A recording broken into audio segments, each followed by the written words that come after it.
আরে অর্পিতার বিছানার তলায় তো 20 কোটি পাওয়া গেছে। নরেন্দ্র মোদী তো শুধু পিএম কেয়ার ফান্ডের নামে 20,000 কোটি হাওয়া করে দিয়েছে। হিসাব কে দেবে? কে নেবে? কারোর ঘাড়ে মাথা নাই, কারণ যে মিডিয়া বিজেপিকে প্রশ্ন করবে তার চ্যানেলের লাইসেন্স বন্ধ করে দেবে। ন্যাশনালি আমি আপনাদের নাম বলছি, এবিপি নিউজ হিন্দি চ্যানেল, তাদের দুজন সাংবাদিক ছিলেন। একজনের নাম, তিনি এডিটর লেভেলে ছিলেন, পুণ্যপ্রসূন বাজপেয়ী। আরেকজন ছিলেন অভিসার শর্মা, তিনি ছিলেন এবিপি নিউজে। আর পুণ্যপ্রসূন বাজপেয়ী ছিলেন আজ তাকে। জেনে রাখুন, এই দুজন সাংবাদিক, বড় বড় সিনিয়র সাংবাদিক, শুধু নরেন্দ্র মোদীকে প্রশ্ন করেছেন বলে তাদের চ্যানেল থেকে চাকরি চলে গেছে। আর বাংলার মাটিতে রোজ সকাল থেকে রাত অবধি মমতা ব্যানার্জির শ্রাদ্ধ করছে।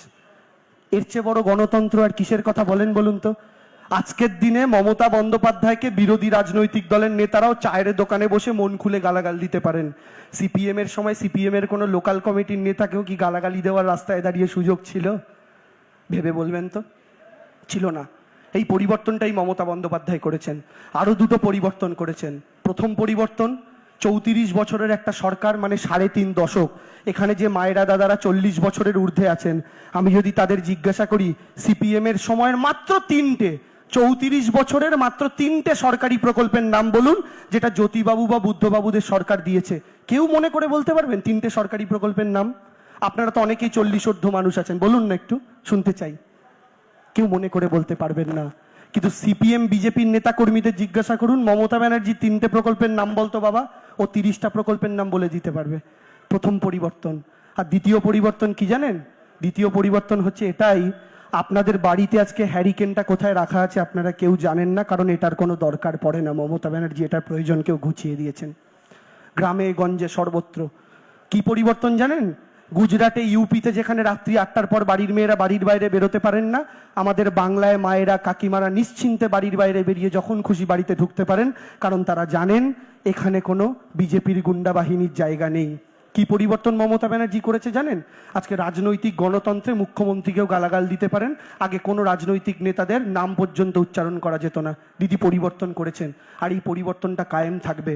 আর বাংলার মাটিতে টিভি খুললে রোজ দেখবেন কংগ্রেসের নেতারা তৃণমূল কংগ্রেসকে বলেন যে তো বিজেপির সঙ্গে সেটিং আছে, বলে না? সিপিএম সুজন চক্রবর্তী বাইট দিচ্ছে, তৃণমূল বিজেপি একই মুদ্রা, রিপিট ওপিট। কংগ্রেস তৃণমূল বিজেপি সেটিং আছে। আচ্ছা মায়েরা দাদারা, সেটিং মানে কি? কার সাথে কার সেটিং? আমি যদি জিজ্ঞেস করি 2019-এর লোকসভায় কোন পার্টির ভোট 30% থেকে 7% নেমে এসে আরেকটা পার্টিকে 18টা সিট পাইয়েছিল? সিপিএম। সিপিএম এর ভোট বিজেপিতে যাচ্ছে, তৃণমূলের সাথে নাকি বিজেপির সেটিং। কাল থেকে উঠে জব করা শুরু করে, পার্থ অর্পিতা, পার্থ অর্পিতা, পার্থ অর্পিতা, পার্থ অর্পিতা, পার্থ অর্পিতা, ব্যাস। আরে অর্পিতার বিছানার তলায় তো 20 কোটি পাওয়া গেছে। নরেন্দ্র মোদী তো শুধু পিএম কেয়ার ফান্ডের নামে 20,000 কোটি হাওয়া করে দিয়েছে। হিসাব কে দেবে? কে নেবে? কারোর ঘাড়ে মাথা নাই, কারণ যে মিডিয়া বিজেপিকে প্রশ্ন করবে তার চ্যানেলের লাইসেন্স বন্ধ করে দেবে। আছে মানে আমার দলেও আছে, বিজেপিতেও আছে, সিপিএমেও আছে, কংগ্রেসেও আছে। তফাৎ একটাই, বিজেপির আর আমার দলের মধ্যে তফাৎ কি? পার্থ চট্টোপাধ্যায়ের মতো বড় নেতা, যিনি তৃণমূল কংগ্রেসের মহাসচিব ছিলেন, মানে বুঝুন কত বড় নেতা, তার বিরুদ্ধে একটা অভিযোগ উঠলো। অভিযোগ কিন্তু প্রমাণিত নয়। আজ অব্দি জানা যায়নি অর্পিতার বাড়ির টাকাটা পার্থ চ্যাটার্জির টাকা কিনা।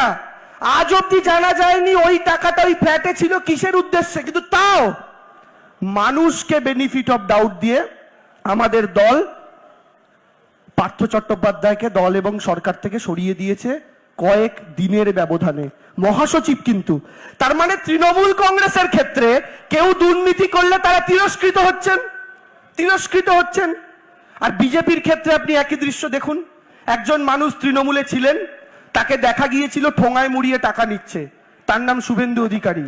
সেই লোকটা যখন বিজেপিতে যোগ দিলেন, তাকে বিজেপি নন্দীগ্রাম থেকে ভোটে লোডশেডিং করে জেতালো। জিতিয়ে কি পদে দিল? রাজ্যের বিরোধী দলনেতা। তার মানে কারোর বিরুদ্ধে দুর্নীতির অভিযোগ উঠলে তৃণমূলে সে তিরস্কৃত হয়, আর ঠোঙায় মুড়িয়ে টাকা নিতে দেখা গেলে বিজেপি তাকে বিরোধী দলনেতা করে পুরস্কৃত করে। এটাই তৃণমূল কংগ্রেস আর বিজেপির মধ্যে মূল তফাতের জায়গা মায়েরা দাদারা। তৃণমূলে অপরাধীরা তিরস্কৃত হয়, বিজেপিতে অপরাধীরা পুরস্কৃত হয়, এটাই তো মূল। দেখুন, দুর্নীতি আমাদের সমাজের একটা পার্ট, আজ থেকে নয় বহুদিন ধরে। এবং কেন এটা সমাজের পার্ট?